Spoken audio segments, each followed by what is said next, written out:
ಇಂದ್ರನೇ ನನ್ನ ಉಸಿರು, ಇಂದ್ರನೇ ನನ್ನ ಭರವಸೆ, ಅವನೇ ನನ್ನ ಸರ್ವಸ್ವ. ಏನ್ ಮುಚ್ಕಿ ಚಿಡ್ದೈತ ನಿನ್ಗೆ? ಯಾಕೆ ಏನೇನೋ ಮಾತಾಡ್ತಾ ಇದ್ಯಾ? ನೋಡು, ನಮ್ ಜಾತಿಯಲ್ಲಿರೋನ್ ಭಿಕಾರಿ ಆಗ್ಲಿ ಅವನ್ ಕೊಟ್ಟು ನಿನ್ ಮದ್ವೆ ಮಾಡ್ತೀನಿ ಹೊರ್ತು ಆ ಭಿಕಾರಿ ಕೊಡಲ್ಲ. ನಾನೊಂದ್ ತೀರ್ಮಾನಕ್ಕೆ ಬಂದಿದ್ದೀನಿ. ಇನ್ 2-3 ದಿನದಲ್ಲಿ ನಮ್ಮ ಅಕ್ಕನ ಮಗನ್ ಜೊತೆ ಇವಳು ಮದ್ವೆ, ಅದು ತಿರುಪತಿಯಲ್ಲಿ. ರೆಡಿ ಆಗ ಕೇಳು. ಅದು ಅವಳು ಅದು ಇಲ್ಲ ಇದು ಇಲ್ಲ ಹೇಳ್ತಾ ಇದ್ದೀನಲ್ಲ, ಅದೇ ಫೈನಲ್. ಕೀಳ್ ಜಾಸ್ತಿ ನನ್ನ ಮಗಳು ಬೇಕಾ? ಅಮ್ಮ ಪ್ಲೀಸ್ ಅಮ್ಮ, ಅಮ್ಮ ಪ್ಲೀಸ್, ಇಂದ್ರ ಅಲ್ದೆ ನನ್ನ ಕೈಲಿ ಬದುಕಕ್ಕಾಗಲ್ಲ ಅಮ್ಮ, ನನ್ನ ಕಳ್ಸಮ್ಮ. ಅಮ್ಮ ಇವಳನ್ನ ಅವನ ಜೊತೆಗೆ ಕಳ್ಸಮ್ಮ.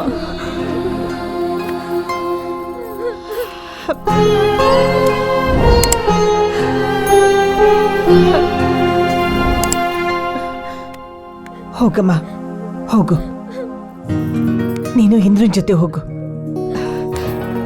ಅದೇನೇ ಬರ್ಲಿ ನಾನು ನೋಡ್ಕೋತೀನಿ. ನೀನ್ ಸುಖವಾಗಿರು. ಥ್ಯಾಂಕ್ಸ್ ಅಮ್ಮ.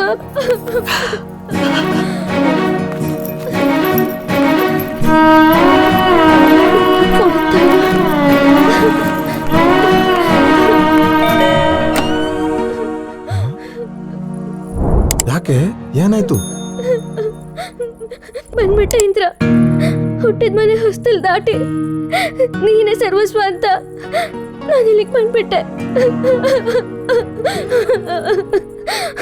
ಚಿಚಿ, ಸಂಜೆ ಹೊತ್ತು ಹೆಣ್ಮಕ್ಳು ಕಣ್ಣೀರು ಹಾಕಬಾರದು. ನನ್ನ ನಂಬಿ ಬಂದಿದೀಯ, ನಿನ್ನ ಕಣ್ಣಲ್ಲಿ ಹನಿ ನೀರು ಬರ್ದಂತೆ ನಾನು ನೋಡ್ಕೊಳ್ತೀನಿ. ಆ ಇಂದ್ರಂತರನೇ ಈ ಇಂದ್ರ ಮಾತೊಲಿಸ್ಕೊತಾನೆ. ಅಳಬೇಡ, ಬಲಗಾಳಿ ಇಟ್ಟು ಒಳಗೆ ಬಾ. ಡೋಂಟ್ ವರಿ, ಬಾ, ಕಮ್.